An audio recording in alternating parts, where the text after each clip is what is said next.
ایک بڑی خوبصورت بات، امام اعظم ابو حنیفہ کے ایک شاگرد گزرے امام محمد رحمۃ اللہ علیہ، خوبصورت بڑے تھے، کچھ خوبصورت تھے، کچھ سونا، کچھ منہ دا میٹھا، کچھ پیارے بڑے تھے، کچھ ان کا انداز یہ تھا کہ نفاست پسند بڑے تھے، بڑے نفیس تھے، نکلتے تھے تو تنہا نہیں نکلتے تھے۔ ایک دفعہ بغداد میں تشریف لائے تو بغداد سے انہوں نے ایک بستی اور میں جانا تھا، تو وہاں یہودیوں اور عیسائیوں کا بڑا غلبہ تھا، تو امام محمد رحمۃ اللہ علیہ فرمانے لگے یہودیوں عیسائیوں کے بیچ سے گزرنا ہے تو کوئی یہی نہ سمجھے کہ ان کے تو پلے کچھ نہیں، کہنے لگے سونے گھوڑے لاؤ عربی نسل کے۔ 30 شاگرد ساتھ تھے، ان کو بھی ساتھ تیار کیا، عربی نسل کے 30 گھوڑے اور 30 شاگرد، ان کو کہا بھی دستاریں ذرا نا اونچی باندھنا، تو دستاریں بھی باندھی انہوں نے کلے والی بڑی خوبصورت، شاگردوں کو بھی جبے پہنائے، خود بھی جبہ پہنا سفید رنگ کی، اعلیٰ نسل کی گھوڑی آگے آگے، پیچھے 30-32 شاگرد۔ اور جب آپ گزرے نا بغداد کے آگے اس علاقے سے، یہاں یہودی عیسائیوں کی بھی کثرت تھی، عورتوں کی عادت ہوتی تھی پرانے زمانے میں مہمان دیکھنے کے لیے چھتوں پہ چڑھ جاتی،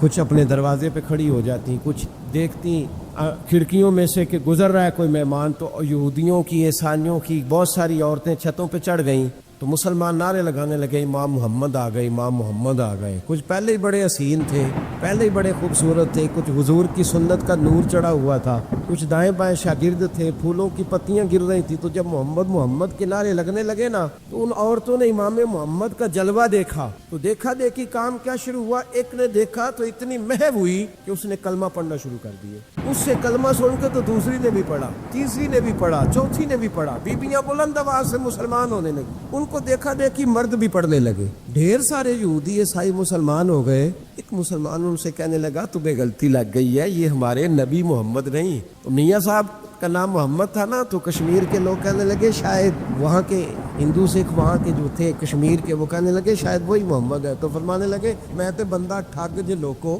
میں تے بندہ چور، جس دا خلقت کلمہ پڑھ دی او محمد بور، میں تے بندہ ٹھگ جے لوکو، میں تے بندہ چور، جس دا خلقت کلمہ پڑھ دی او محمد ہور۔ تو امام محمد رحمۃ اللہ علیہ کو نعرہ لگ رہا تھا، تو ایک بندہ کہنے لگا یہ وہ والے محمد نہیں، یہ ہمارے نبی پاک صلی اللہ علیہ وسلم محمد صلی اللہ علیہ وسلم نہیں، یہ وہ نہیں، یہ تو ہمارے ایک امام ہے امام محمد، وہ والے نہیں۔ اب وہ کچھ لوگ چپ تھے، کچھ سوچ رہے تھے، کچھ بات کر رہے تھے، تو ایک بوڑھی اماں اپنے انداز میں بیچ میں سے بولی، کہنے لگی چل بیٹا چھوڑ، ہمیں پڑھنے دے کلمہ، اگر مسلمانوں کے چھوٹے سے محمد کا یہ حال ہے تو بڑے محمد کا کیا، پڑھنے دے ہمیں کلمہ، یہ حال ہے ان کے غلاموں کا تو سرکار کا عالم کیا ہو۔ تو امام محمد کی چل نکلی، بتانا یہ جا رہا تھا کہ امام محمد رحمۃ اللہ علیہ سے ایک بندے نے ایک دفعہ مسئلہ پوچھا، اس نے کہا حضرت صاحب میں گیا تھا منڈی، وہاں سے لایا ہوں ایک ٹوکری آم کی اور ایک ٹوکری سیب کی، ہمارے یہاں کا کریٹ کہتے ہیں اس کو، تو میں وہ لے کے آیا ہوں، اب میں نے جب گھر لا کے اس کو کھولا ہے نا، آدھے صحیح نکلے ہیں، ہوتا ہے نا جی اللہ خیر کرے، جو دیانت دار تاجر ہے اللہ آج کل مہربانی فرمائے، وہ ہمارا ریڑھی والا بھی بڑا ایماندار ہے، ہم کیا کریں صدر کی بات، وہ بھی سامنے جو تگڑے ہوتے ہیں اس نے آگے لگائے ہوتے، اور جو تھوڑے سے نکمے ہوتے ہیں وہ اندر والی سائڈ پہ دیوار کے اندر رکھے ہوتے ہیں، کیا کیا جائے، ہم کیا سیاستدانوں کی کرپشن کی بات کریں، یہاں تو معاملہ بڑا گڑبڑ ہے نیچے سے لے کر۔ تو کہا حضور میں نے وہ جو کھولی ہے نا پیٹی، وہ ٹوکری جب میں نے کھولی ہے تو اوپر تو آم اور سیب ٹھیک تھے، تو اندر گلے سڑے ہیں، تو اب میرے لیے حکم کیا ہے؟ تو آپ فرمانے لگے بھی مسئلہ شرعی ہے کہ رکھنے ہیں تو سارے رکھ، واپس کرنے ہیں تو سارے کر، یہ نہیں ہو سکتا کہ تو صحیح رکھ لے اور گلے سڑے۔ تو یہ مسئلہ امام محمد بتا کے تو رونے لگ گئے، تو بندہ کہنے لگا حضور مسئلہ بتایا ہے آپ نے، تو فقہ کا ایک مسئلہ ہے سادہ سا کہ حضرت اب کیا کرنا ہے، تو رونے والی کون سی بات ہے؟ تو فرمانے لگے یہ تجھے مسئلہ بتا کے نا مجھے کچھ اور یاد آ گیا۔ آپ کو کیا یاد آیا ہے؟ فرمانے لگے میں بھی عرض کروں گا، مولا امام اعظم کے پاس بیٹھا ہوں، معروف کرخی، سری سکتی، جنید بغدادی، ان سارے درویشوں کے پاس رہا ہوں، میں بھی بیٹھا ہوتا تھا اس محفل میں جس میں یہ ہوتے تھے، اگر جنت میں بھیجنے ہیں تو سارے بھیج، یہ نہیں ہو سکتا کہ گلے سڑے ادھر پھینک دیں اور اچھے اٹھا کے لے جائے، ہم سارے مصطفیٰ کا کلمہ پڑھنے والے، سب کو کہا یا ایھا الذین آمنو، ہم سب کا اکٹھا نا، ان لوگوں کی جو محبت ہے نا وہ فائدہ دے۔ خواجہ فرید الدین مسعود گنج شکر رحمۃ اللہ تعالیٰ علیہ کہنے لگے نظام تجھے آئے ہوئے بڑے دن ہو گئے، جا یار چکر لگایا، فرماتے میں پیدل گیا تو مجھے جانے میں کئی مہینے کئی ہفتے لگے، میں دلی پہنچا اور اپنے گھر کا نا ایک چکر لگایا، اوپر سے چکر لگا کے تو پھر پاک پتن کے رستے میں چل پڑا، کہتے ہیں واپس پہنچا تو حضرت بابا فرید صاحب رحمۃ اللہ علیہ نے دن گنے ہوئے تھے. کہنے لگے یار اتنے ٹائم میں تو واپس آیا ہے نا, اتنا ٹائم تو آنے جانے پہ لگتا ہے.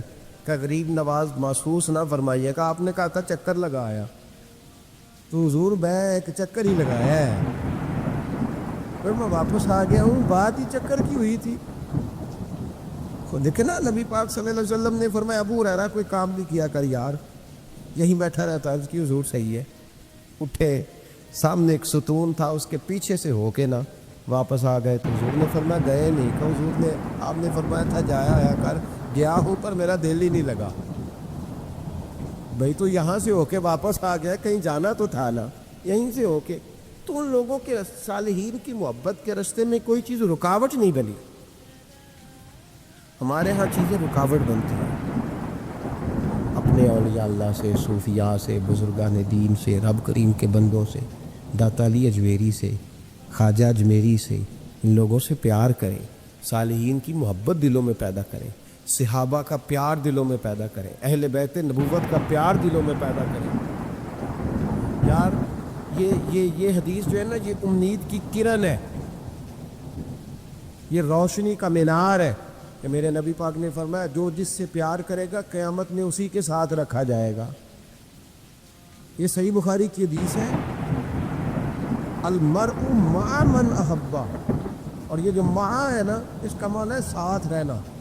ہاں, مع اللہ, مع یعنی بما, یعنی اس کے ساتھ.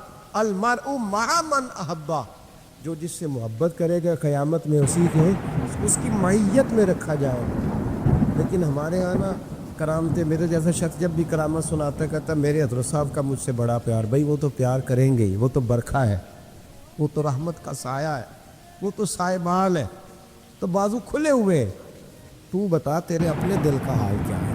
حضرت حرم بن حیان رحمۃ اللہ تعالیٰ علیہ فرماتے ہیں میں حضرت اویس کرنی کو ڈھونڈنے چل پڑا. ڈھونڈنے بھی اسے نکلا جسے کسی نے نہیں ڈھونڈا, اور جو کبھی کسی کو نہیں ملے. حضرت اویس کرنی, یہ فکرہ کسی درویش نے نا حضرت اویس کرنی کے لیے کہا.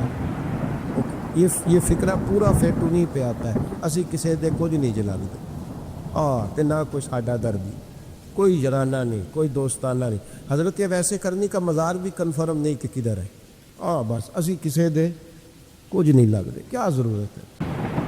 بس ٹھیک ہے, اپنا جو ہے انداز سارے زمانے سے علیحدہ کر کے رکھا انہوں نے, علیحدہ, الگ تھلگ.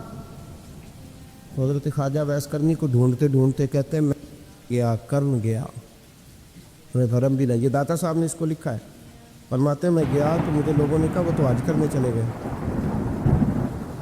کہتے جب میں مکے گیا تو میں نے لوگوں سے پوچھا اویس کرنی آئے تھے؟ کہنے لگے ہم تو نہیں جانتے. یہ تو میرے جیسے لوگ ہوتے ہیں نا, جن کی تصویریں زیادہ نکلتی ہیں تو جن کی ویڈیو زیادہ ہوتی ہے تو لوگ زیادہ جاننے لگتے ہیں, ورنہ رب کریم کے بندے تو چھپے ہوئے, چکر میں پڑے ہی نہیں. کون اویس کرنی؟ انہوں نے کہا کہ حضرت اویس کرنی, چہرے پر برس کے داغ ہیں, کمزور سا وجود ہے, داڑھی زیادہ گھنی نہیں. جب حالات بتائے تو کہنے لگے اس طرح کا ایک شخص آیا تھا, اس نے طواف کیا تھا. پہلے بھی دنیا کرتی ہے, پر جب اس نے کیا ہے نا تو اس کے طواف نے وہ خود بھی رویا ہے اور بھی بڑے روئے ہیں. وہ جب حجر اسود پہ آیا ہے تو رنگ بدلتا دیکھا ہے. کہا وہ کدھر گئے؟ کہنے لگے پورا نہیں پتہ, اتنا ضرور خبر ہے کہ ان کے انداز بتاتے تھے کہ اب مدینے جائیں گے. جناب حرم بن حیان کہتے ہیں پھر میں مدینے گیا, میں نے خواجہ اویس کو ڈھونڈا. میں نے کہا یار میں نے حضرت خواجہ اویس کرنی کو ملنا ہے, کسی نے بتایا ہے کہ وہ مدینہ شریف آئے. تو لوگ کہنے لگے ہم نہیں جانتے وہ کون ہے. کیونکہ نا دنیا جان گئی, دنیا میں بڑا کچھ ہو گیا, بائی نیم لوگ جاننے لگے, ہوٹلوں پہ پہچاننے لگے, سڑکوں پہ پہچاننے لگے. لیکن بات تو یہ ہے کہ جن کو پہچاننا چاہیے اگر وہ پہچان لیں پھر تو بڑی بات ہے, پھر تو بڑی بات ہے. لیکن اگر وہاں ہی پہچان نہ ہو سکے تو پھر تو معاملہ بڑا الگ سا ہے نا. عزیز بھائی, حضرت خواجہ اویس کرنی کے بارے میں پوچھا تو مدینہ شریف کے زائرین اور وہاں کے مقامی لوگ بھی کہنے لگے کوئی نہیں پتہ, ہم نہیں جانتے, ملے ہی نہیں. تو کہا باریک سا وجود ہے, پرانا سا لباس ہے, برس کے داغ ہے,